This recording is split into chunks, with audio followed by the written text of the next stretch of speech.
कौन ब्रह्मा का पिता है, कौन विष्णु की मां, शंकर का दादा कौन है, हमको दे बता। ये जानने के लिए कृपया सुनिए जगत गुरु तत्वदर्शी संत रामपाल जी महाराज के अमृत वचन सर्व पवित्र धर्मों के पवित्र शास्त्रों के आधार पर। फूलवान कर दिया, उसको बहुत फोड़ दिया। अब उसकी बहन का नाम सिमली था। उस बहन का नंबर आया। बहन ने सोचा भक्त आदमी है, मैं पत्थर नहीं मारूंगी, एक फूल मार दूंगी, किसने मेरा पर टहनो, ऐसे फूल मार का आगे निकल जाऊंगी, समाज की भी रह जाएगी और मेरी भी बात बन जाएगी। अब जो ही सिमली आई और मंसूर अनल हक कह रहा है और सिमली ने फूल मार दिया, मंसूर बहुत बुरी तरह रोने लग गया। पहले तो हंस रहा था और फूटा पड़ा था सारा, जब बहन ने फूल मारा तो आंखों में पानी आ गया, रोने लग गया, बहुत बुरी तरह रोया, बहुत बुरी तरह। अब बहन थी, नहीं आगे को चला गया। जब वो रो कर रुक लिया, जब कहने लगी भाई इन सब ने आपको पत्थर मारा, उनके पत्थर मारने से तू नहीं रोया, सारा फूटा पड़ा था, और मेरे फूल से भी तू रोने लगा, क्या इससे ज्यादा दर्द हो गया तुझे? अनल कहने लगा सिमली तू भक्ति नहीं कर रही बहन, तू तो ड्रामा कर रही है। ये तो अनजान थे, मुझे कुछ भी मार सकते थे, पर तुझे पता था मैं किस मर्ज का मरीज हूं, मैं किस बीमारी का मरीज हूं, मैं किसके लिए कुर्बान हूं। नादान तेरा हाथ मेरे कहना क्यों करोगे? तेने ये जुल्म कर दिया, तू भक्त नहीं है। मुझे तेरा दुखा कि तुझे पता था ये अनजान कुछ भी कर सकते थे, और तेरा हाथ मेरे कहना हो क्यों कर गया? नो फूल थोड़ तुम बावड़ी। अपने आत्माओं परमात्मा को पाना हर इंसान चाहता है, लेकिन मर्यादा में रह बिना, परमात्मा को सही समझे बिना यू काम बना नहीं करता। कहते हैं ज्ञान संपूर्ण हुआ नहीं, अर्दा नहीं छदाए, इस देखा देखी भक्ति का रंग नहीं ठहरावे।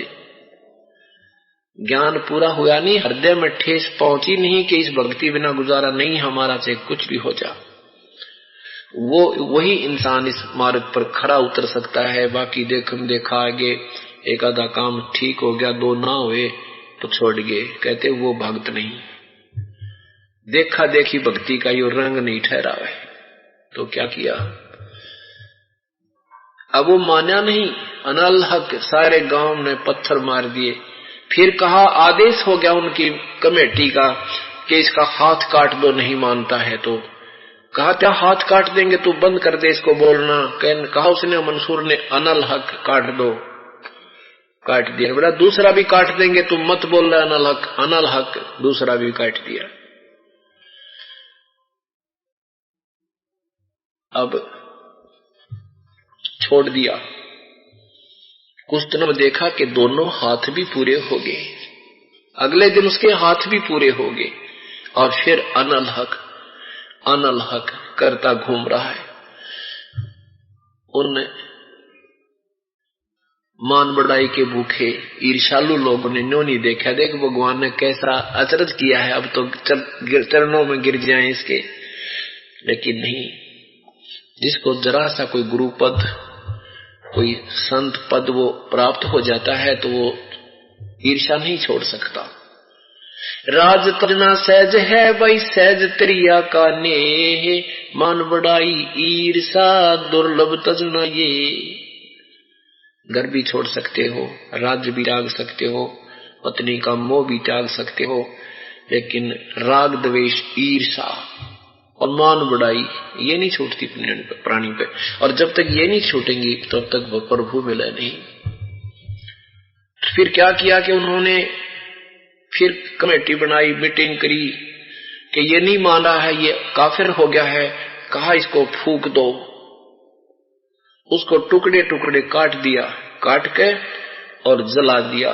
जलाकर राख उठाकर दरिया में डाल दी। दरिया में राख भी कहती जा रही है अनल हक अनल हक अनल हक, बहुत जोर की आवाज आई। और हजारों की संख्या में उस दरिया से बाहर वो मंसूर निकल आए और उस शहर की गलियों में घूम रहे हैं। अनल हक अनल हक, सारे डरते भीतर बढ़ गए, भूत आ गया। अब यहां बताते हैं मंसूर में भूब जाना खुदाई, सूली चढ़े शीस दीना कटाई। मंसूर चला धनी के मिलाप, काटा शीस जाका सुनो आदि साख। दोनों दस्त हाथ दोनों दस्त काट सूली चढ़ाए, ऐसा सरा है धनी का जुराए। जिगर स्वाप सीना जो पांचों हलाल, मंसूर महबूब खेची न खाले। कहते हैं उस मंसूर की तरह भाई अपनी कुर्बानी करें पर पड़ेगी, बकरे की कुर्बानी दें, कोई लाभ तुम्हें नहीं होगा। फिर क्या बताते हैं,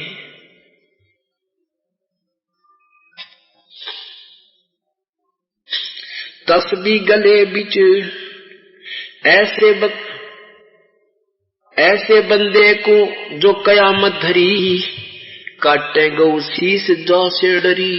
कि जो ऐसे प्यारे आत्मा जो मांस मट्टी भी नहीं खाता था मंसूर, और एक सीधी आत्मा से भगवान की भक्ति कर रहा था, और उसके हाथ पैर कट के टुकड़े टुकड़े हो गए। जो मांस खावे गौ खावे भगवान, उन तो डरियो, उनका क्या हाल होगा वो विचार कर लेना। खावे मांस गौ मांस, उनसे डरी है। जो काटे गौ शीस जा से डरी, उन तो डरियो भाई से मुंडे कर्म करें, वो डरते भी ना भगवान थे। और ऐसा निर्मल आत्मा के साथ भी ऐसी कयामत हुई, क्योंकि साधना तुम्हारी भी ठीक नहीं, साधना उसकी भी ठीक नहीं थी, लेकिन परमात्मा ने अपनी महिमा बनाए रखने के लिए उस भक्त को साथ देना पड़ा, ताकि आस्था भगवान में प्राणियों की बनी रहे। यहाँ कहते हैं कि जब ऐसे व्यक्ति के साथ भी ऐसा जुल्म हुआ तो मांस खाकर कैसे सुखी हो सकते हो। तो ये बहुत गहरी बातें हैं, बहुत देर से आपके समझ में आने लगेंगे। फिर अजाजीद नाम का एक व्यक्ति था। कहते हैं जो बुराई तुम करते हो, जो बुराई तुम करते हो और मानोगे नहीं मेरी बात को, अर्थात गुरुदेव के आदेश को नहीं मानते हो, जिसको ये कह दिया कि ये नाम लेने के बाद हुक्का बीड़ी शराब मांस तम्बाकू छूना भी नहीं है, किसी को लाके देना नहीं, सहयोग तक नहीं देना है, अनुपासना नहीं करनी है, और जो गुरुदेव के आदेश को नहीं मानता है, पालन नहीं करता है, तो उसके साथ देखो कैसे बनेगी। एक अजाजील नाम का एक साधक था, उसके गुरुदेव ने बता दिया कि जो बंदगी करते हैं, प्रणाम करता है, एक यज्ञ के तुल्य उसे लाभ मिलता है। तो उसने अपने जीवन में 11 अरब बंदगी की।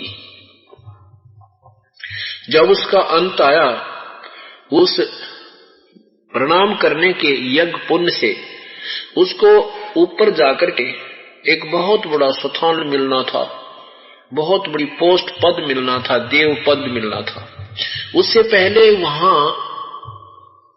परीक्षा होती है भगवान के दरबार में। जो अब आपकी यहाँ पर जो तैयारी की करवाई जा रही है, तो यहाँ से जब आप जाओगे, ये ऊपर की कांचली तो यही रह जाएगी, यह कैंचली, और ये अंदर शरीर ऐसा ही है जो कहते हो वो थोड़ा सा नूर का है, सूक्ष्म शरीर, उसमें ये प्राणी ऊपर जाओगा।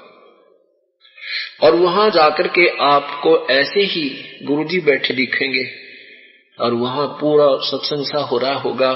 तो वहां आपके जैसी रिहर्सल यहाँ अपना अभ्यास कर रखा है, किसी के मन में खोट है तो वो मनो का खोटने का नो कंप्यूटर में सामने आ जाएगा। वो प्रणाम करता है, किस भाव से करता है, कैसे दृष्टि रखता है, कोई ऊट पटांग मन में ख्याल रखता है, किसी बुरी भली सोचता है, तो वहां भी उसको ऐसा ही उसका पूरा क्लियर आ जाएगा, और फिर वहां वो मार खाएगा। यहाँ तो एक प्रैक्टिकल, यहाँ तो एक वैसे हो रहा है, एक आपस में ये तो ट्रायल मैच बोला करे ना, वो है, एक अभ्यास करवाया जा रहा है कि जैसी भावना आप यहाँ रखोगे, ऐसी आपके साथ स्वभाव बनकर वहां ऊपर जाएगा। तो अजाजील प्रणाम कर करके ऐसा स्थान पाने योग्य हो गया। भगवान विष्णु के लोक में पहुंचा, और वहां विष्णु जी ने कहा कि अजाजिल आपने तो बहुत ज्यादा कमाई की, देखो तेरी लिस्ट मेरे पास आई है, कमाल कर रखा आपने तो। आप एक काम करो, एक व्यक्ति उत्पन्न कर दो। अजाजिल ने कहा कि भगवान मैं कैसे उत्पन्न करूं, मुझे बताओ। कि ऐसे कह दे नर भवय। उसने कहा कि नर भवय। ऐसे कहते कि नौजवान लड़का सामने प्रकट हो गया, उसने प्रणाम किया, कहा हुक्म करो पिताजी। अब भगवान विष्णु ने कहा कि अजाजिल इस लड़के को प्रणाम करो, दंडवत करो। अजाजिल कहने लगा इसको नहीं करूं, ये तो मेरा बेटा है, अपने मेरे से उत्पन्न हुआ है और पुत्र को पिता प्रणाम करे, कदे भी ना करूं। विष्णु भगवान ने बोले कहा महात्मा जी प्रणाम करो, आप तो इस प्रणाम के कारण तो यहां पहुंचे हो और प्रणाम करने में झिझक रहे हो। बोला प्रणाम ना करो, इसको तो कति नहीं करूं, नो क्या सटेन सटील। अब भगवान ने सोचा एक निकम्मा बनेगा गधा, खाम खाए बड़ी बनाई बिगड़ेगी इसकी। तो क्या किया, एक ऐसा गेट था जिसमें आदमी यूं झुककर पार होता था। उस गेट से परली तरफ लड़के को कहा बेटा वहां चला जा तू बाहर। वो लड़का उसके गेट में झुक कर परली साइड जाकर खड़ा हो गया, उनकी तरफ देख रहा है, भगवान की तरफ और अजाजिल की तरफ। अजाजिल से भगवान ने सोचा कि इसको इधर बलो बला के इधर निकाल ले जाता हूं और इसमें झुककर जाएगा, ये ऐसे कर देगा तो मैं इसकी परिणाम मान लूंगा और यो इसकी कमाई खराब ना होगी। तो भगवान मुकुट समेत ऐसे उसमें से झुक कर और नू निकल गया और सामने वो लड़का खड़ा था। परली तरफ जाकर के भगवान ने कहा कि आजा अजाजिल, तुझे स्वर्ग की घुमा फिरा कर लाऊं स्वर्ग में।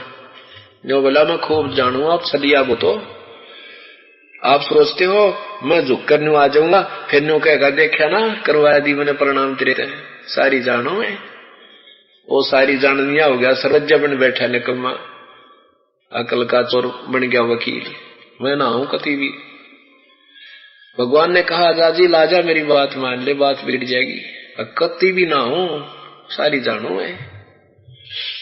भगवान ने वापस आकर उसके कलम मार दी, क्योंकि आदेश परम पिता का पूर्ण ब्रह्म का था, ये संविधान उसने बना रखा है। कहता जा लकम में गदा बन, सारे की सारी पर कलम मार दी गई, ये उस ईश्वर के आदेश थे। उसकी सारी बनी बनाई वो कमाई खत्म हुई, कैंसिल होगी और नीचे आके गधे की जूनी पाई उस अजाजिल ने। क्या बताना चाहते हैं? अजाजिल बंदा ईरा न गया, धनी का सुखन सवाल मिथ्या कहा। अजाजिल ऐसे वो अपना काम बिगाड़ा है, उसने परमात्मा की बात का आदेश का पालन नहीं किया और जरा सा पालन ना करने से उसका सारा काम बिगड़ गया। ऐसे ही जो गुरुदेव का आदेश नहीं मानेंगे, परमात्मा कहते हैं ये सोच लेना तुम्हारी सारी कमाई विनाश हो जाएगी। आगे क्या बताते हैं?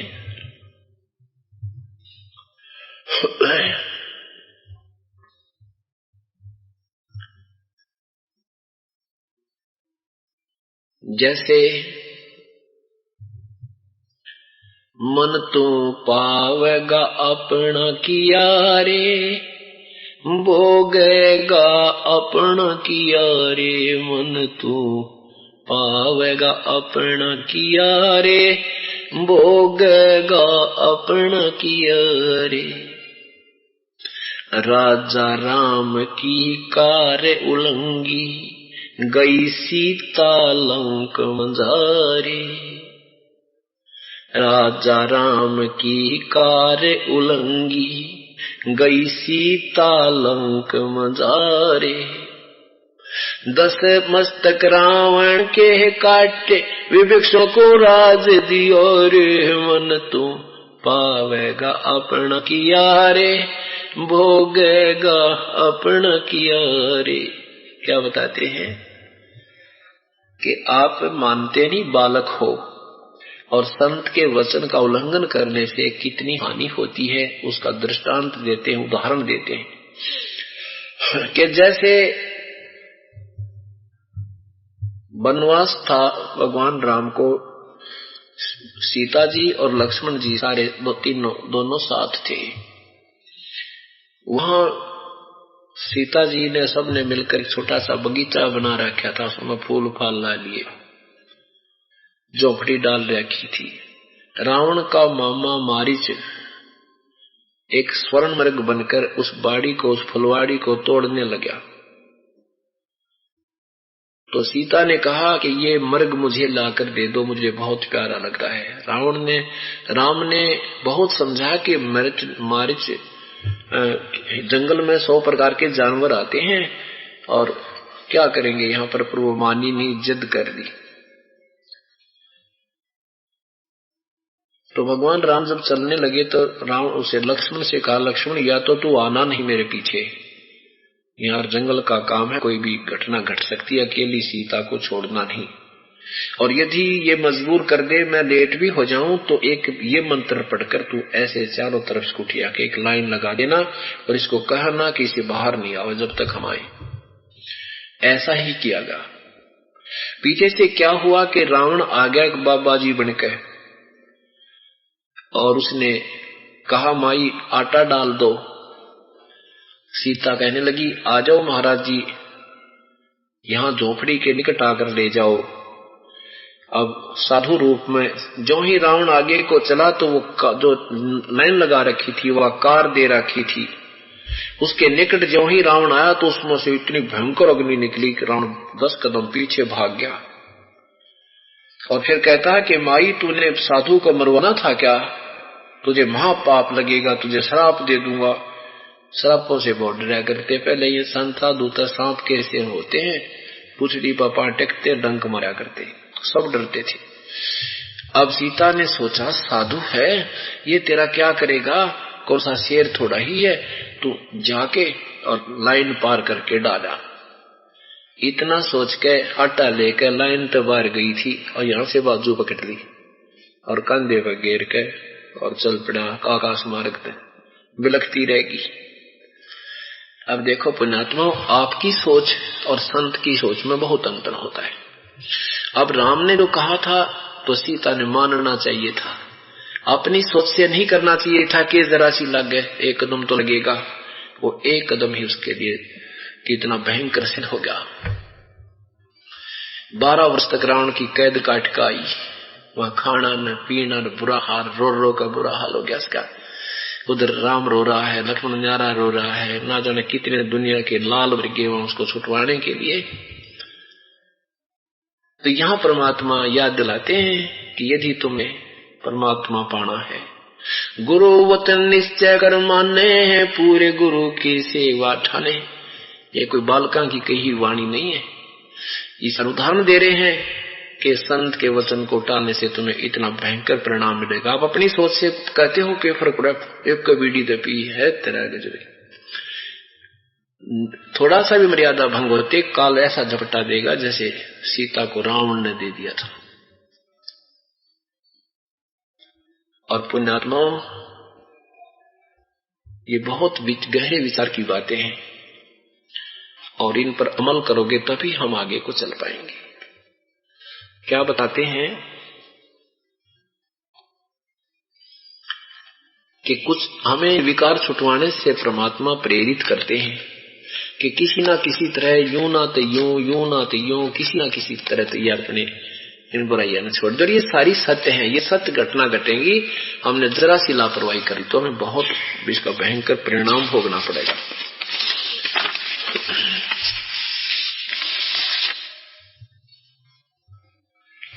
अब हम काल के जाल में फंसे पड़े हैं और जब तक हम परमात्मा पर पूरा आसरा नहीं बनाएंगे, आश्रित नहीं होंगे और यहाँ का किसी प्रकार की वस्तु में हमारी रुचि नहीं रहेगी, तब हम परमात्मा, तब हमें भगवान छुटवाएगा, ना कभी नहीं छुटवाएगा। क्या बताते हैं कि जैसे सीता जी का अपहरण हो गया उसकी तलाश खोज में इधर उधर घूम रहे थे।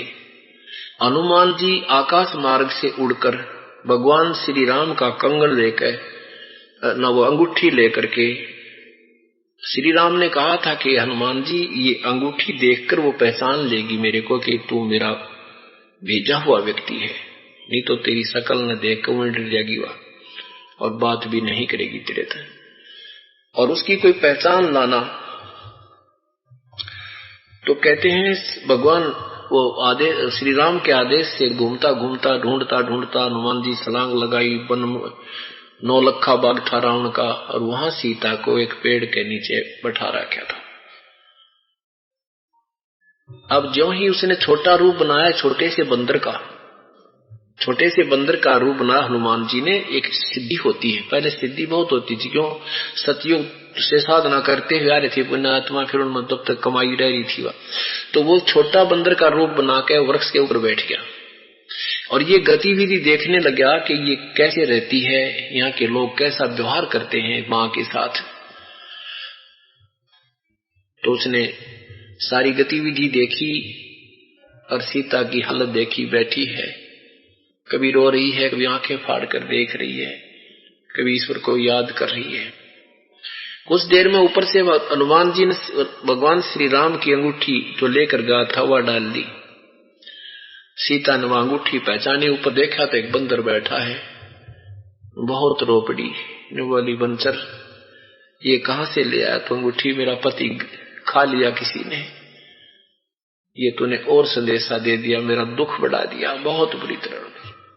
फिर एकदम नीचे आया, हनुमान जी ने अपना कुछ वास्तविक रूप बनाया और फिर सारी कहानी बताई कि माँ श्री रामचंद्र बिल्कुल स्वस्थ है, मैं हनुमान हूं, ऐसे ऐसे मैं उनका दूत बनकर आया हूं, आपकी खोज करता हुआ आया हूं और कोई चिंता मत करें। फिर हनुमान जी ने कहा कि माता मुझे भूख बहुत लगी है, आहार कहाँ करूं। हाथ जोड़ कर खड़ी होगी भाई हनुमान, यहाँ कोई बाग में नीचे कोई फल पड़ा हो ना, वो टूटा झटका आप पर नीचे गिर गया हो, उसने खा लिया भाई, तोड़ के भी मत खाइए ना, मेरे को 4 लागेंगे। मुझे आदेश नहीं है ऊपर तोड़ के भी खाने का, को नीचे गिर जाए मेरे भाग का तो मैं फल खा सकती हूँ, नहीं तो कभी पत्ते पत्ते खाकर भाई गुजारा करना पड़ता है, मैं आपको खाना नहीं या किसी प्रकार खिला सकते। इतनी बात कहकर माँ की आंखों में आंसू देखकर हनुमान जी ने गुस्सा आ गया, खड़ा हो गया, पूरा शरीर बना लिया और न तोड़ फलों ने खा और उस वृक्षा ने तोड़ के और समुद्र में फेंक दे, सारा बाग तोड़ गिरा। वो रखवाले आए उसके विरोध करने के लिए, वह गढ़ दिए, अंगद भी आ गया, वो गढ़ दिया, वो दूसरे व्यक्ति आए वो भी गढ़ दिया। आखिर में एक लीला करने के लिए नाग उसमें एक पकड़ ले गया उसको अंगद, और वहां लंका भी फूक फाक के भाव। ये मेरा कहने का कि सारा उनका तोड़ फोड़ कर हनुमान जी वापस आ गए। अब वापस आए और श्री राम जी को खुशखबरी सुनाई कि माता का पता लग गया भगवान। अब पुण्यात्माओं यहाँ देखना को विचार क्या निष्कर्ष देना चाहेगा ये दास आपको, हम काल रूपी रावण की कैद में हैं। यहाँ पर इस काल रूपी रावण की कैद में हम सीता रूपी बैठे हैं, और जब हम सीता जैसा आस्था रखेंगे तो कबीर परमात्मा रूपी राम हमें इस काल के जाल से छुटवाने आओगा, नहीं तो नहीं आएगा। कैसे आएगा? अब श्री राम ने हनुमान जी को एक तरफ बुलाया कि बेटा संत जी इधर आओ। जैसे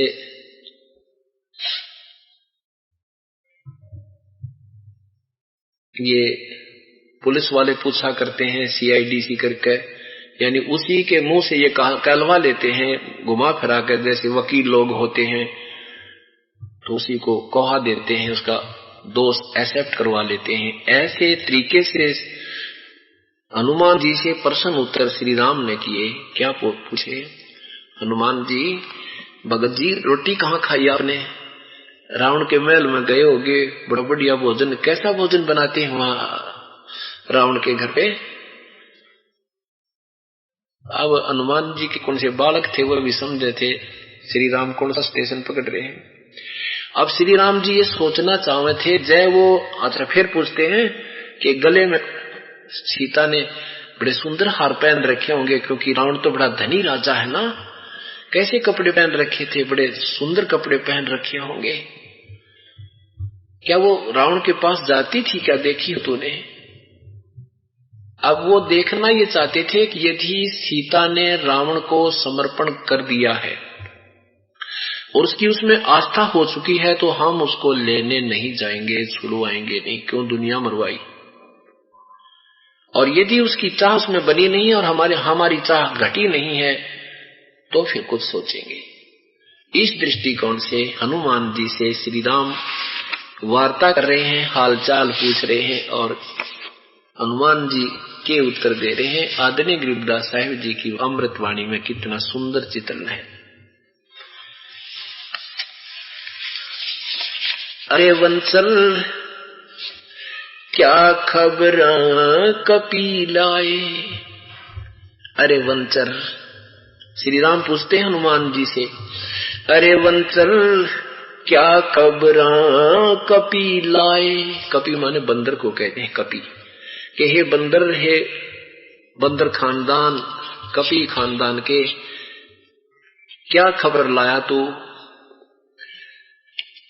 अरे वंचल क्या खबर कपिलाए, कौ सीता की बात बता सब क्या क्या भोजन पाए। अरे वंचर क्या खबर कपिलाए,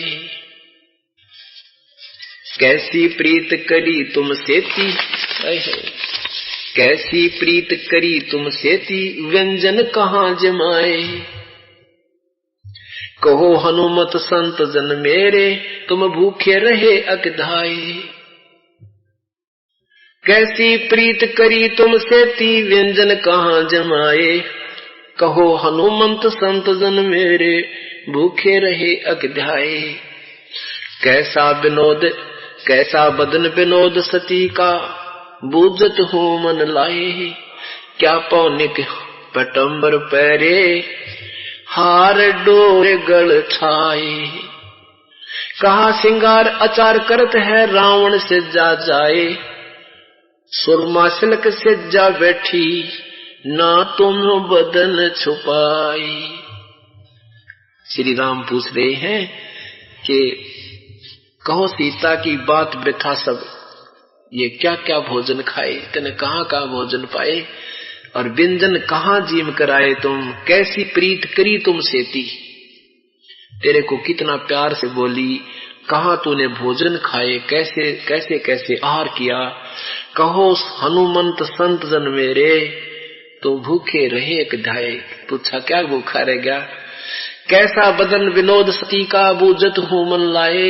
ने बोला हनुमान जी मैं साची आत्मा बुद्ध हूँ, साची बताइए कैसी कैसी स्थिति है, वो स्वस्थ है या कोई मन मुरझा रहा है उसका। तो वो देखना चाहता था क्या स्थिति बताएगा, मैं आइडिया ला लूंगा कि वह हमारी इच्छा उसमें है या नहीं। कहाँ सिंगार है, क्या पौने कि वो पटंबर पहने, पटंबर माने ये मखमल के सुंदर कपड़े पहन रखे थे क्या, और गले में हार होल डाल रखे थे क्या सीता ने, और सुरमा शर्मा डाल रखा था, यानी कोई काजल वगैरह भी लगा रखा था, और रावण की सेज पर जाती थी क्या वो। और तुम जब गए को कैसे घूम रही थी, जैसे तुमसे बदन छुपाया कि नहीं, यानी कोई शर्मिंदगी उसने व्यक्त की या नहीं। जैसे दूसरे पर पुरुष को देखते ही स्त्री जो है संकुचित हो जाती है, इस दृष्टिकोण से वो ऐसा हुआ कि नहीं। तो हनुमान जी कौन से बालक थे, सारी समझे थे भगवान कौन से स्टेशन पकड़ रहे हैं, क्या बूझना चाहते हैं। तो क्या बताते हैं, बोले पौनी होए सुहोनी, सुन हो रघुपति राय। सीता सती अति अति आतुर, आंसुपात चल जाए। कहते हनुमान जी कहे कि सुन हो, बोले पौनी, ये पवन के पुत्र हनुमान बोले, और हो सो होनी की होगी, वो करो वो कर देना, पर सुन हो रघुपति राय के सुन ले क्या है, कैसे रहती है वो सती। बोले पौनी होए सुहोनी सुन हो रघुपति राय, सीता सती अति अति आतुर आंसू पात चल जाए। वह रो है बैठी बैठी बेचारी कित की हार पे रही थी। ढूंढत फिरे लंक तऊ ओरा 9 लख बाग छपाए, जाए ब्रज पे छुपकी लगाई मुद्रा भेंट चढ़ाए। सारे कहता ढूंढते ढूंढते 9 लख बाग पर जाकर देखा, उसमें वह कैद कर रखी है बेचारी। और वृक्ष के ऊपर चढ़कर मैं डुबकी लगाकर बैठ गया। फिर वहां से मैंने वो अंगूठी उनके झोली में डाली थी। ता प्रणाम करया सती सो माता दर्शन पाए, जड़े पड़े का हुक्म किया था हम 9 लख बाग अगाए। आप तो कहते हो कि तुझे कहाँ कैसे भोजन खिलाए। उसने माता ने कहा था भाई हनुमान ये कोई जड़ा पड़ा तो न मिल जा फल तो खा लिए, और मेरे बस की बात नहीं बेटा, तेरे भाई तेरे तो रोटी खाने की भी मुझे नहीं मिलता हर यहाँ पे। माता ने तो मुझे झड़े पड़े का हुक्म किया था, और हमने फिर वो सारी कहानी भी तोड़ दिया और वह कूट भी दिए और छक्का खाए फल। झड़े पड़े का हुक्म किया था 9 लख बाग अघाए, नाजुक बदन नाम तुमरे पर जैसी माता जाए। कहते हनुमान जी कह रहे हैं कि भगवान जो तेरे मन में खोट है ऐसी माता नहीं है, वह तो ऐसी है जैसे माँ के गर्भ से यानी कतीक जो की तू है, उसमें कोई दोष रावण के प्रति नहीं है। जड़े पड़े का हुक्म किया था 9 लख बाग अघाए, नाजुक बदन नाम तुमरे पे, तेरे नाम पर है वो नो की नो जैसी माता जाए, यानी कति अछूती है। रावण से दी प्रीत नजार की चंद बदन मुख छाए, पनंग समेट पदम औसन से पौना गगन चढ़ाए। तेरे कुटी संजम जान तास का सूरज कमल उगाए, हार डोर नहीं पाठ पटंबर सीता मन मुरझाए। सीता वो ना कुहार पहन रही थी ना कोई सुंदर कपड़े पहन रही थी, बस मुरझाया मन से बैठी थी। हार डोर नहीं पाठ पटंबर सीता मन मुरझाए, अगर मालव मूर्त सूरत गरीब दास पद गाए। तो क्या अब श्री राम जी क्या देखना चाहते थे कि यदि उसने रावण के साथ दोस्ती कर ली है, वहां उसकी वह रच चुकी है, उड़े ठाठम ठाठ कर रही है, खेल फाग बसंत, तो फिर क्या फायदा उसको यहाँ दुनिया मरवान की, फिर हम नहीं लाएंगे। वो फिर पति भरता नहीं रही, हमारी उसकी आस्था हमारे मन नहीं रही। तो यहाँ यही परमात्मा आप देखना चाहेगा कि हम यहाँ के इन कार कोठियां में और इन घुटी सूटियों में और इन्हीं में राजी हैं, तो परमात्मा हमें नहीं चाहेगा। हम सीता की तरह उस राम से दृष्टि नहीं हटाएंगे, और यहाँ भी हर हमारी लास्ट में ये दृष्टि आत्मा की स्थिति नहीं हो जाएगी। हे भगवान, यहाँ का तो हमें परमात्मा कहते इंद्र दा राज कागदा बेष्टा ना भोगा इंद्राणी नो, सुख दे पास हो रंबा आई जैसे उसका ध्यान लगा निर्वाणी नो। इंद्र दा राज काग का बेष्टा, यहाँ का स्वर्ग के राजा का भी राज्य हमें दे तो भी हमें नहीं चाहिए। यहाँ की कोई भी इच्छा किसी भी वस्तु की हमारे मन में नहीं रहेगी, आत्मा से कति जन हट जाएगा। जैसे सीता जी का अपने पति से मन नहीं हटा था, वहां की कोई चीज उसने नहीं सवाई थी और रावण को धक्के दे दिए थे, उसको नहीं चाहा था। ऐसे यहाँ का चाहे कोई ब्रह्मा विष्णु शिव जी भी आकर हमें कहे मैं तुझे अपने लोक में ले चलता हूँ, तेरे नू ठाठ कर दूंगा, हाथ जोड़ लेंगे भगवान, इन ठाठाते दाए हम तो अच्छे के लिए कहते कालते लाया था वो कागे थरे ठाठ कर दूंगा, गधे कर दिए। तो ये मन में जब आपके रहेगी फिर भगवान आपसे प्रसन्न होगा। कहते मौला बैठा मोरे चे देखे जन की भेड़े, 14 कोट जम किंकर जहां वहां एक नाम की खेड़। परमात्मा सतलोक से बैठा हमारी कुश्ती देख रहा है, हमारी ये बढ़ंत देख रहा है, ये कैसा चल रहा है, क्या धारणा है इनकी, ये कहां मार खा रहे हैं, ये पूर्ण रूप से मुझ पर आश्रित है कि नहीं। मौला बैठा मोरे से वो देखे जन की भेड़। भेड़ माने बढ़ंत देखे हमारी कि ये काढ़ते हैं इन विकारों से, यहाँ की इच्छाएं जो उठती हैं उन तक किस प्रकार ये उल्टे हट रहे हैं या इनको ग्रहण करना चाहते हैं।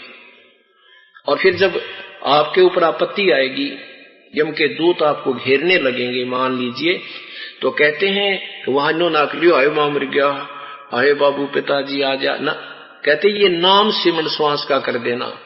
उस एक श्वास के सिमरण से उनका ऐसी खैड लगेगी नो उथल पुथल होते जाएंगे, जो वो किसी बलि दिखाई देते हैं तुम्हें। तो वहां तरीका जो बताया है, जैसे रिहर्सल कराता है कोच प्लेयरों को, अब हॉकी खेल रहा है और हॉकी ने तो गेर देर ऊंच गेल हाथ तो करने लग जाए मौके पे, तो गया काम तो हाथ भी फूटे और गोल भी हो जाए। तो आपने जो हथियार बताए हैं उन्हीं को प्रयोग करना हमें। तो वहां जब आपत्ति आप पर कोई आती है तो एक श्वास के नाम की एक खेड़ बतेरी, वो जो सिमरण दो मंत्र का आपको दिया, तीसरा मिले पीछे तो फिर तो कहना है कि जब आपकी मर्यादा ठीक रहेगी तो वो तीनों ना मिलने के बाद भी आपकी मर्यादा कट गई तो कनेक्शन कट गया, वो बेशक दरारो सारा साजबाज उसका कोई काम नहीं। आपने खूब फैक्ट्री ला रही, खूब मशीन बढ़िया ला रखी है, कनेक्शन कट गया, वो उड़े खड़ा रहेगा, लो आने वो का लो। तो ऐसे तीसरा नाम लेना बहुत गजब की चीज है, लेकिन ये मिलने के बाद फिर त्रुटि कर दी तो कनेक्शन कट ऑफ है, तो कुछ भी नहीं है। तो कहते हैं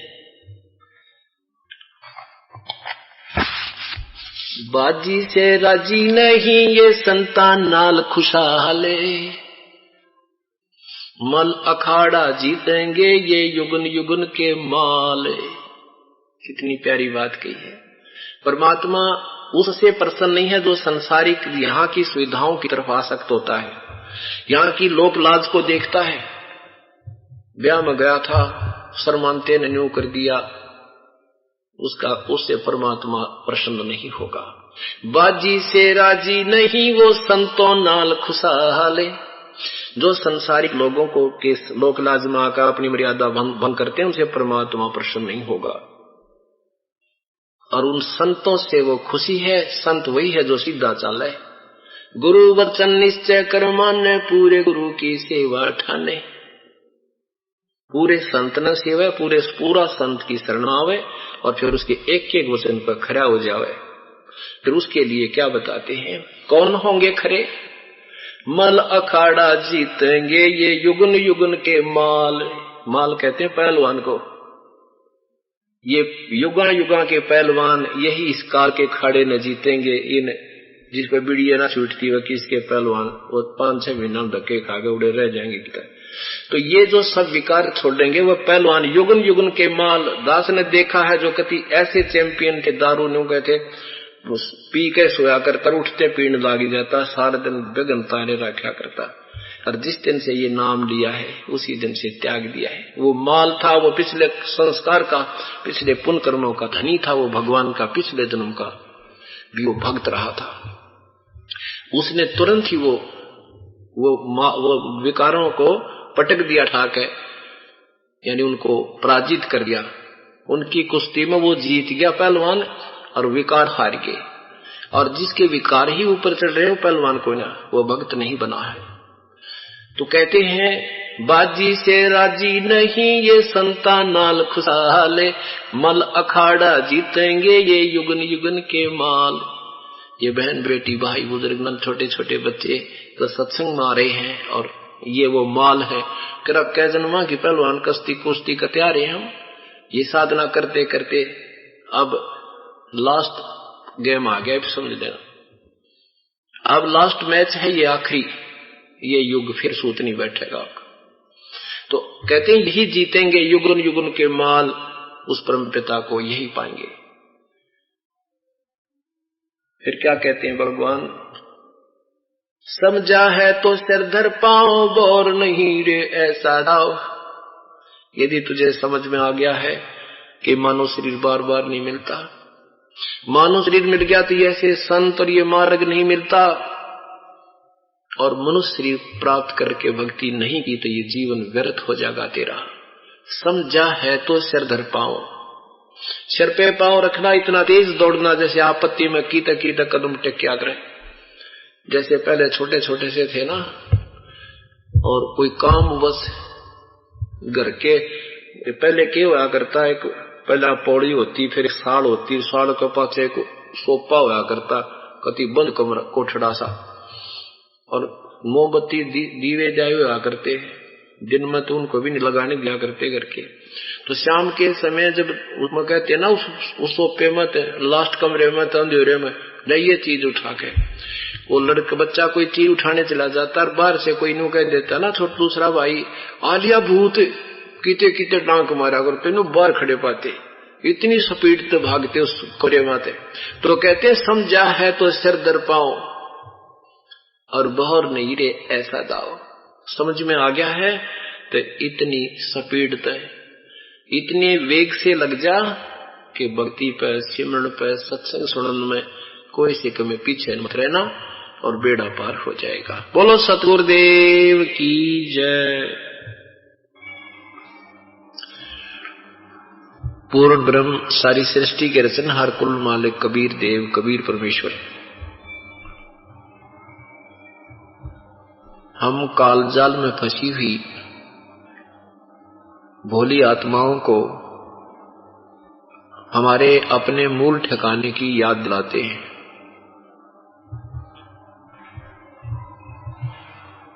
हमें बताते हैं कि जिस लोक में आप रह रहे हो ये तुम्हारा वास्तविक निवास स्थान नहीं है। आप सतलोक से आई हुई पुण्यात्मा हो। जिस स्थान से तुम आए हो वहां जन्म और मृत्यु नहीं होता, वहां कोई रोग कष्ट नहीं है, कोई मानसिक परेशानी किसी प्रकार की नहीं है। जहां से तुम आए हो उस स्थान से यहां आने के उपरांत तुम अपने मूल स्थान को भूल चुके हो।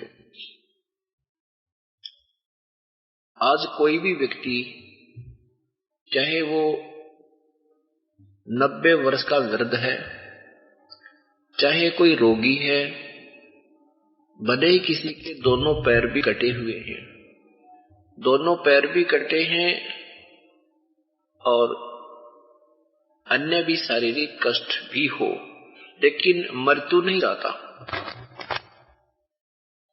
जीवन की आस ही करता है और उसके लिए अपनी पूरी समर्थता के आधार पर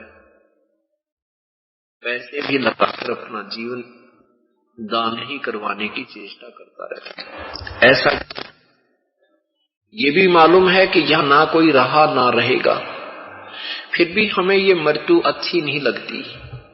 क्यों नहीं लगती? क्योंकि हम ऐसे लोक से आए हैं जहां पर हमारी जन्म मृत्यु नहीं होती थी। इसलिए हमें एक बूंदी सी बात लगे है कि ये तो बहुत बुरा हो रहा है, मृत्यु नहीं होनी चाहिए। जैसा कि कल के सत्संग में आपने सुना था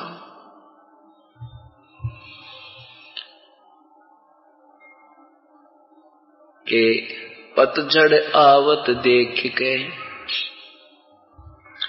बन रोवे मन माही, जो ऊंची टहनी पात थे अब पीड़े हो जाई। तवर कहता पात झड़नता यूं कहे, सुन भई तरवर राय, अब के बिछुड़े नहीं मिले न जाने कहां गिराएंगे जाए। तरवर कहता पात से, सुनो पात एक बात, यहाँ की यह रीति है, एक आवे एक जात। अब वो वन का उदाहरण देते हैं परमेश्वर हमें समझाने के लिए कि वन में बहुत गहन घने वृक्ष होते हैं, उनके ऐसे बढ़िया पत्ते होते हैं जैसे पीपल के पत्ते, एक वर्ष तक मस्ती मारते हैं, फड़फड़ फड़फड़ करके हवा का आनंद लेते रहते हैं। जब पतझड़ आती है पीले होकर के टूट टूट कर गिर जाते हैं। फिर केवल डंठली, केवल सिंगल वो टहनियां नजर आती हैं। उस स्थिति को देखकर वन का उदाहरण देते हैं परमात्मा के वन रोता है मन में कि ये वो पत्ते कहाँ गए, कितने सुंदर लगा करते थे, ऐसे फड़फड़ फड़फड़ करके लहरा रहे थे, और ये के सांग भाई। फिर वो पात झड़ता हुआ कह रहा है कि ले भाई तरवर अलविदा, अब ना मेरा कहाँ गिरेंगे जाके, पशुओं के पैरों के तले कटेंगे या गंदे नाले में गिर के सड़ेंगे। ऐसे ही एक परिवार त्याग कर जाते हैं प्राणी के विषय में परमात्मा याद दिलाना चाहते हैं। कहते हैं हिड़की देर देर रोवेगी सुरता तुझ तू चालेगी अकेली। आज जिस साजबाद ने जोड़न में तुझे 1 मिनट की भी फुर्सत को ना, एक समय थोड़ा सा भी समय नहीं सत्संग में आने का, और अचानक तेरा जानने का जब समय आ गया तो कोई नहीं रोक सकता, ना कोई डॉक्टर रोक सकता, ना कोई राजा रोक सकता, ना तेरे माता पिता, ना रिश्तेदार, चाहे कितने ही धनी हो, चाहे वो कितनी उच्च पोस्ट प्राप्त हो। तो उस समय ये चलते समय रोता है, हे भगवान अब के बनेगा मेरे संग में, बच्चे भी रह गए, ये जीवन भी गया, जिसके लिए दिन पड़ा ना रात, कोई चैन नहीं हमने ली, ना भक्ति की, वो परिवार भी हमारे संग नहीं चल रहा। तब कहते हैं हिड़की दे दे रोवेगी सुता जब तू चल रहेगी अकेली। जब सारे साजबाज ने छोड़कर तू यहां से जाएगा, जब देखना पछाड़ खाखा रोएगा, फिर कुछ नहीं बनने वाला। उससे पूर्व ही हमने जो कुछ करना है अभी करना है। उसके विषय बताते हैं कि पात जड़नता यूं कहे, सुन भाई तरवर राय, अब के बिछड़े नहीं मिले, ना जाने कहाँ गिरांगे जाए। तरवर कहता पात से, सुनो बात एक बात, यहाँ की यह रीति है, एक आवे एक जात। कि इस लोक में और तुम यहाँ जीवन की आस करते हो। परमात्मा कहते हैं उंगलियां पर अपनी मृत्यु गिनो और दिन रात मालिक की याद करो, आराने दो उस मृत्यु को जिस दिन आवे तैयार रहो। जैसे लड़की की शादी हो जाती है और फिर वो अपना सारा सामान तैयार करके तैयार बैठ जाती है कि कभी पति आवे और चलने को तैयार हो। तो ऐसे हमने अपनी पूरी तैयारी पहले कर लेनी चाहिए। यहां से तो जाना ही पड़ेगा, ना कोई रहा ना रह सकता। इसको अपना नहीं माने, इसको एक रेस्टोरेंट मानना चाहिए। जैसे हम रेस्टोरेंट में जाते हैं, रात्रि में रुकते हैं, वहां सारी सुविधाएं होती हैं, लेकिन हमें पता होता ये अपनी नहीं है। तो सुबह चलते समय हमें उनका कोई मलाल नहीं होता कि मेरा टीवी रह गया या वो टेलीफोन रह गया जिसको 2 दिन 4 दिन रुक के प्रयोग किया था। वो अपना होता ही नहीं, अपने मन में भी नहीं आता। तो जब आप इस तत्व ज्ञान से परिचित हो जाओगे, आपको ये कोठी कार अपनी नहीं दिखेंगी। ठीक है, रहो इस होटल में, तब तक इसका प्रयोग करते रहो, सदुपयोग करो, सत्संग में आओ, उसको परमात्मा के चरणों में आकर अपना ज्ञान सुनो, साथ में अपना पेट के लिए धंधा भी करो। आपका जो संसारिक कार्य भी वो भी परमात्मा ही सुचारू करेगा। जब इंसान अपने कार्य को करते करते थक लेता है, सब काम उल्टे होने लग जाते हैं, तब परमात्मा की ही आस इसे होती है। तो उसके लिए परमात्मा बताते हैं कि दुख में सुमन सब करें, सुख में करे ना को, और जय सुख में सुमन कर ले फिर वो दुख क्यों हो। जब एक दुखी प्राणी अपने घर परिवार में सुख के लिए परमात्मा की तलाश करता है, यदि वो पहले से ही प्रभु के चरणों में हो तो फिर कष्ट आवे को नहीं। एक तो नमुनिया होवे, 5 जर्सी पर रजाई लेवे, एक पहले पर बंद कर लेवे, तो नमुनिया होवे को नहीं। इसलिए कर्म की मार उस प्राणी पर नहीं आएगी जो कबीर परमेश्वर की विधिवत साधना कर रहा है। लेकिन हम साधना भी करते हैं और वो भी गलत करते हैं।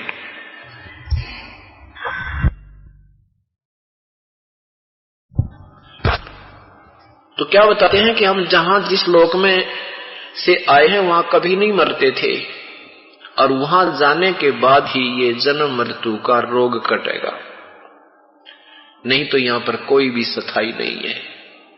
पवित्र गीता जी अध्याय नंबर 4 के मंत्र नंबर 5 में स्वयं गीता ज्ञान दाता प्रभु कहता है कि अर्जुन, तेरे और मेरे बहुत जन्म हो लिए, तू नहीं जानता, मैं जानता हूं। पवित्र गीता जी अध्याय नंबर 2 के मंत्र नंबर 12 में कहा कि अर्जुन, ये राजा लोग जिनको देख करके तू अपना मोह ममता में फंस गया है, ये ना सोचे कि अभी हैं, ये पहले भी थे, मैं भी, तू भी, और ये सब राजा लोग भी, और ये सैनिक भी, और आगे भी होंगे।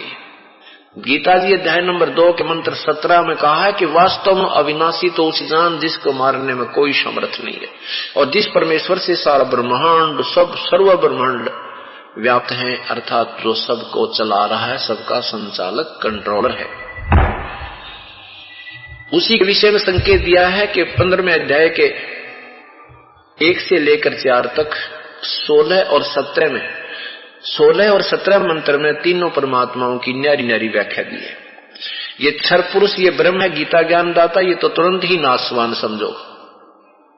अक्षर पुरुष ये परब्रह्म है, इनकी सतिथि, अक्षर माने अविनाशी होता है, अक्षर जिसका विनाश ना हो। अक्षर पुरुष इस परब्रह्म को इसलिए कहा है कि ये इस ब्रह्म से, गीता ज्ञान दाता परमात्मा से ज्यादा स्थायी है, लेकिन है ये भी नाशवान। जैसे एक चीनी का कप होता है, मिट्टी का, सफेद चाय पीने का, और एक स्टील का। अब स्टील का जो कप है, इसको तो परब्रह्म समझो, ये अक्षर पुरुष, और चीनी के जो कप को समझो क्षर पुरुष। अब उस चीनी वाले मिट्टी के, उस सफेद मिट्टी वाले प्याले की तुलना में स्टील के कप को अच्छा स्थायी कह देते हैं, लेकिन वास्तव में स्टील भी स्थायी नहीं है, ये इसको भी जंग लगता है, समय भले ही ज्यादा लग जाए, और ये भी विनाश को प्राप्त होता है। और तीसरी क्वालिटी जो है, तीसरी धातु, वो मेटल, सोना समझो, स्वर्ण। स्वर्ण विनाश नहीं होता, उसको कोई जंग नहीं लगता, वो स्थायी धातु होती है। ऐसे लिखा है कि क्षर पुरुष ये ब्रह्म और अक्षर पुरुष ये परब्रह्म, और इन दोनों के ही लोकों में इनके शरीर तो नाशवान है, जीवों के भी स्थूल शरीर नाशवान है। जीव आत्मा केवल अविनाशी है, जीव आत्मा नहीं मरती, लेकिन स्थूल शरीर ब्रह्म और इनके अंतर्गत जितने प्राणी सबके नाशवान। लेकिन गीता जी अध्याय नंबर 15 के फिर 17 मंत्र में कहा है, उत्तम पुरुष है तू अन्य।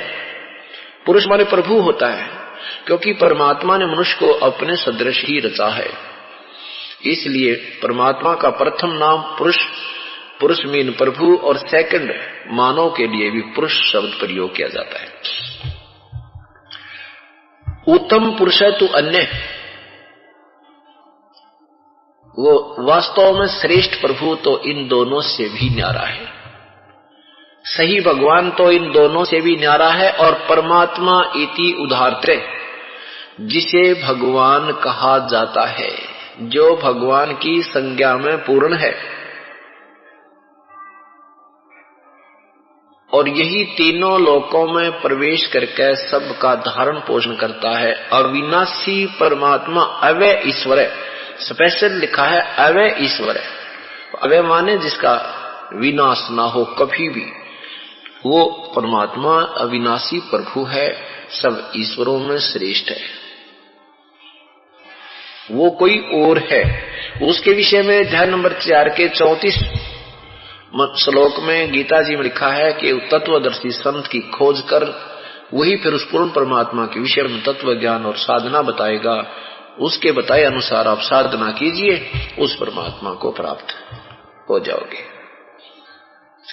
इससे क्या सिद्ध हुआ? ब्रह्मा जी की आयु 100 वर्ष है, और ब्रह्मा जी का एक दिन कितना होता है? 1008 चतुर्युग, इतनी ही रात्रि 1000 चतुर्युग। हे भगवान, एक चतुर्युग की कितने वर्ष होते हैं? 43,20,000 चतुर्युग युग। एक चतुर्युग में 43,20,000 वर्ष होते हैं। हे भगवान, और ऐसे ऐसे 1008 चतुर्युग का एक ब्रह्मा जी का दिन और इतनी ही रात्रि। अब हिसाब लाने लगे तो इसका मेरे ख्याल में हिसाब खत्म हो गए। और फिर 100 वर्ष। अब हम चतुर्युग लेकर चलते हैं। लमसम इसे 1008 के स्थान पर 1000 चतुर्युग कहा जाता है। ब्रह्मा जी के एक दिन को इतनी ही रात्रि, 2000 चतुर्युग का ब्रह्मा का एक दिन रात हो गया। और 30 से गुना कर दो, 60,000 चतुर्युग का ब्रह्मा जी का एक महीना हुआ। 60,000 चतुर्युग, और एक चतुर्युग में 43,20,000 वर्ष। और 30 दिन का एक महीना हो गया 60,000 चतुर्युग का, और 12 से गुना कर दो 7,20,000। 7,20,000 इतने एक वर्ष हो गया ब्रह्मा जी का। एक वर्ष 7,20,000 वर्ष का एक दिन हो गया। एक वर्ष हो गया। और 100 से गुणा कर दो, हे भगवान, 7 करोड़ और 20 लाख इतने चतुर्युग। और एक चतुर्युग का आपको बता 43,20,000 वर्ष। और फिर भी इनकी मृत्यु, फिर भी ब्रह्मा जी की मृत्यु 100 वर्ष के बाद ब्रह्मा जी की मृत्यु। और ब्रह्मा जी से 7 गुना आयु ज्यादा है विष्णु जी की भी मृत्यु। और फिर विष्णु जी से 7 गुना ज्यादा आयु शिव शंकर भगवान की, शिव जी की, और शिव जी की भी मृत्यु। और शिव जी ब्रह्मा विष्णु महेश के पिता ब्रह्म सरपुरुष गीता ज्ञान दाता की भी वो सदाशिव महाशिव की भी मृत्यु। और फिर परब्रह्म की भी मृत्यु। अविनाशी कौन हुआ? वो कबीर परमात्मा पूर्ण ब्रह्म। क्या बताते हैं? एती उम्र बुलंद मरेगा अंतरे, सतगुरु लगे न कान न भेटे संतरे। कहते इतनी लंबी भी जब तेरी उम्र हो जाएगी इस काल के लोक में, तो भी तेरी मृत्यु निश्चित है। क्यों? क्योंकि तुझे वो परम संत तत्वदर्शी संत नहीं मिले जो गीता जी के अध्याय नंबर 4 के मंत्र नंबर 34 में, और पवित्र यजुर्वेद अध्याय नंबर 40 के मंत्र नंबर 10 तथा 13 में स्पष्ट प्रमाण है। जब तक वो तत्वदर्शी संत प्राणी को नहीं मिलेगा, तब तक अपना अटकल युक्त ज्ञान से वो साधना करता रहता है, जिस आधार पर वो मुक्त नहीं होता, सतलोक नहीं जाता, शाश्वत स्थान को प्राप्त नहीं करता।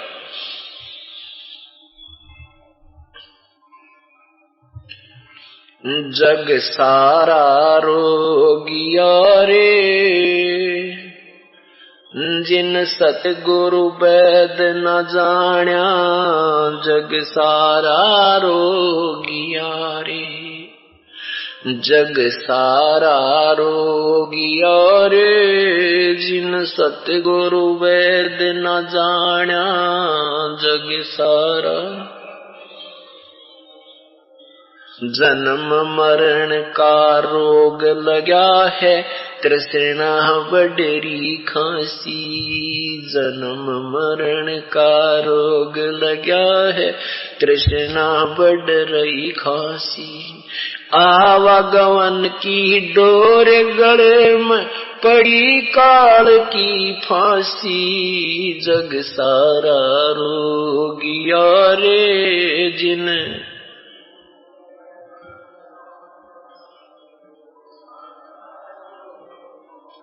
जग सारा रोगिया रे, जिन सतगुरु वेद न जाण्या। जग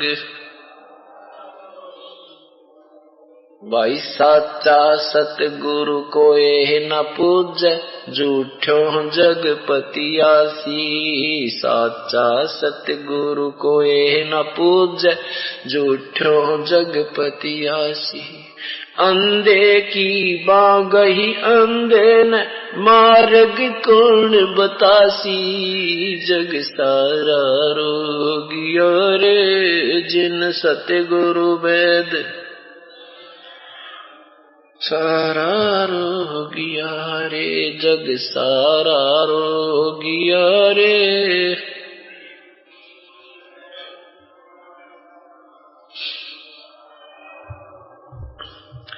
भाई देखा देखी गुरु शिष्य बन गए, किया ना तत्व विचारा।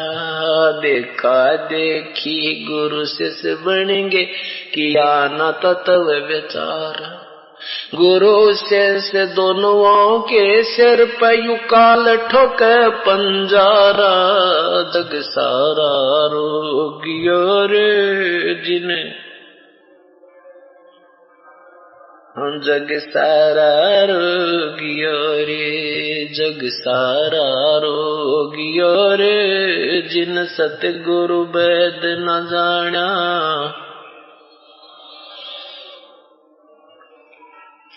कहे कबीर सार शब्द सर जीवन बूटी।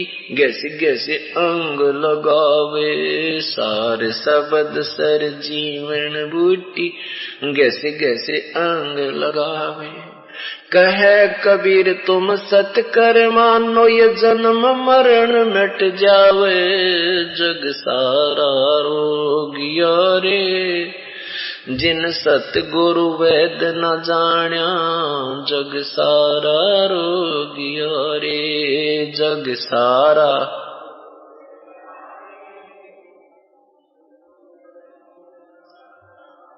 जग सारा रोगिया। सार शब्द सर जीवन बूटी। गैसे गैसे अंग लगावे, सार शब्द सर जीवन बूटी। गैसे गैसे अंग लगावे।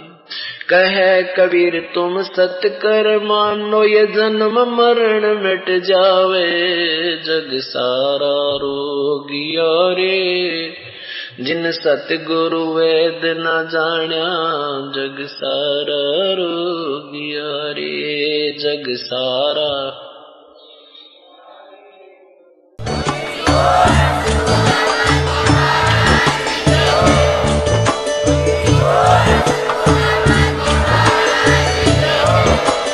आप सुन रहे थे जगत गुरु तत्वदर्शी संत रामपाल जी महाराज जी के मंगल प्रवचन। अधिक जानकारी के लिए विजिट कीजिए हमारी वेबसाइट www.jagatgururampalji.org। संत रामपाल जी महाराज जी के शुभ आशीर्वाद से पूरे विश्व भर में 500 से भी ज्यादा नाम दीक्षा केंद्र हैं, जिन पर संत रामपाल जी महाराज जी द्वारा ऑनलाइन निशुल्क नाम दीक्षा दी जा रही है। अपने नजदीकी नाम दीक्षा केंद्र का पता करने के लिए संपर्क करें 8222880541।